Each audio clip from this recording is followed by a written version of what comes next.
Hello friends, welcome to Bhagavathi lifestyle. இன்றைக்கி என்ன விலாகுன்னு பார்த்தீங்கன்னா, ஆயுத பூஜை நாங்கள் விசேஷமாக கொண்டாடினோம். ஸோ அதுக்காக எங்கள் தம்பியோடைய எல்லா குழந்தைங்களும் வந்திருந்தாங்க. பாருங்கள் எவ்வளோ அழகாக நல்லா ரெடி ஆகிட்டு சூப்பராக ரெடி ஆகிட்டு வந்துட்டாங்க. நான் ஏற்கனவே உங்களுக்கு சொல்லியிருக்கேன், அதாவது எங்களோட ஸ்ட்ரீட்லேயே என்னோடய ரிலேட்டிவ்ஸ் எல்லாருமே இருக்கிறாங்க. ஸோ அதனால் ரொம்பவே ஜோஷாக ரொம்ப ஜாலியாக இருந்தது. ஆயுத பூஜை அந்த செலப்ரேஷன் வந்து வேறு லெவலில் இருந்தது.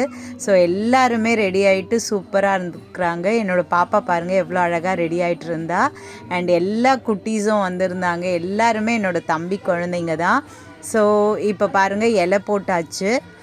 இலை போட்டு அடுத்தது வந்து நாங்கள் சமைச்சது வந்து வெறும்னே வெள்ளை சுண்டல் அண்டு பொங்கல். ஸோ இதுதான் சமைச்சோம்.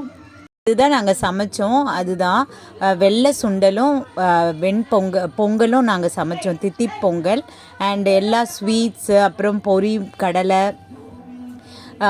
ஃப்ரூட்ஸ் எல்லாமே நாங்கள் அதில் படைச்சிட்டு இது பாருங்கள் ஸ்வீட்ஸ் எல்லாம் எல்லாமே கடையில் வாங்கினது தான், ஜாங்கிரி. ஸோ எல்லாத்தையும் நாங்கள் படைச்சிட்டு அப்படியே வந்து கிளம்பி கீழே வந்து வெஹிக்கல்ஸ்லாம் இருக்குது இல்லைங்களா, அதுக்கும் வந்து எல்லாமே அலங்காரம் பண்ணிவிட்டு அதுக்கும் தீபார்த்தனைலாம் காட்டிட்டு பொரி கடலை எல்லோரும் அங்கே வெளியே இருக்கிறவங்க எல்லாருக்குமே நாங்கள் கொடுத்தோம். ஸோ பூஜை பாருங்கள் ரெடி ஆகிடுச்சு. ஆக்சுவலி பொரி எல்லாமே நாங்கள் வாங்கினா வந்து எங்களோட நெய்பர்ஸ்க்கு, அப்புறமா வந்து ரிலேட்டிவ்ஸ்க்கு எல்லாருக்குமே சேர்ந்தா போல் பொரி வாங்கிடுவோம். பொரி, கடலை எல்லாம் இது பாருங்கள் எல்லாமே இருக்குது. ஸோ எல்லாருக்குமே கொடுப்பாங்க. இந்த மாதிரி தான் எங்களுக்கு ரொம்ப ஒரு தெய்வீகமாக போச்சுன்னு கூட சொல்லலாம். அந்த அளவுக்கு சூப்பராக இருந்தது. புக்ஸ் எல்லாம் நாங்கள் படைச்சு, அப்புறம் என்னோடய பையன் வந்து பாக்ஸிங்கில் இருக்கார். ஸோ அவரோட க்ளவுஸ் தான் இது. ஸோ அதையும் வந்து படைச்சு சூப்பராக நாங்கள் வந்து செலப்ரேட் பண்ணோம். எல்லாருமே அப்படி தான் செலிப்ரேட் பண்ணியிருப்பாங்கன்னு தெரியும். ஸோ ஆயுத பூஜைனா வந்து எல்லாருக்குமே வந்து ஒரு விசேஷமான நாள் ஆயுத பூஜை. ஸோ இந்த லீவை நல்லா நம்ம என்டர்டைன்மெண்ட் பண்ணுவோம். ஸோ அதுவும் இல்லாமல் இந்த மாதிரி பூஜை தான் வந்து ஃபுல்லாக நடக்கும். நம்ம எதெல்லாம் யூஸ் பண்ணுற பொருட்கள் அண்டு வேலைக்கு போகும்பொழுது அவங்க ப்ரொஃபஷனுக்கு ஏற்ற மாதிரியான பொருட்கள்லாம் வச்சு நம்ம வந்து பூஜை பண்ணுவோம். ஸோ அதுதான் இங்கே நடந்திருக்கு.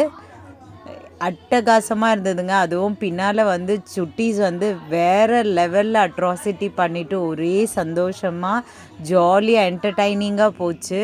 ரொம்பவே நல்லா இருந்தது. ஒரு மாதிரி ஒரு தெய்வீகமாக இருந்ததுன்னு கூட சொல்லலாம். அந்த அளவுக்கு சூப்பராக எல்லாமே போச்சு. என்னோடய சேனல் உங்களுக்கு பிடிச்சிருந்தா சப்ஸ்கிரைப் பண்ணுங்கள், லைக் பண்ணுங்கள் அண்ட் ஷேர் பண்ணுங்கள் அண்ட் கமெண்ட் பண்ணுங்கள். உங்களோட ஒவ்வொரு லைக்கோ ஒவ்வொரு சப்ஸ்கிரைபோ என்னுடைய மிக மிக மிகப்பெரிய மோட்டிவேஷன். ஸோ அதை பார்த்து தான் என்னால் நிறைய வீடியோஸ் அப்லோட் பண்ண முடியும். என்ன மாதிரியான ஹவுஸ் ஒய்ஃப்க்கு நீங்கள் தான் நல்லா மோட்டிவேட் பண்ணணும். பாருங்கள் சுட்டீஸ் எவ்வளோ நல்லா ஜாலியாக ஒரு என்டர்டைனிங் ஒரு பவர் பேக்காக இருந்ததுங்க. அந்த அளவுக்கு ஒரு ஜாலி ஒரு ஜோஷாக இருந்தது. ஃபுல் டைம் ஒரு ஜாலின்னே சொல்லலாம். அதுக்கு அடுத்தது பூஜையெல்லாம் முடிச்சுட்டு எல்லா குட்டீஸ் நாங்கள் எல்லாருமே சேர்ந்தா போல் வந்து மெரினா பீச்சுக்கு கிளம்பிட்டோம். ஒரு ஜாலியாக இருக்கும். ஏன்னா லீவ்லாம் முடிய போகுது இல்லைங்களா, குவார்ட்டர்லி லீவெல்லாம் முடிய போகுது.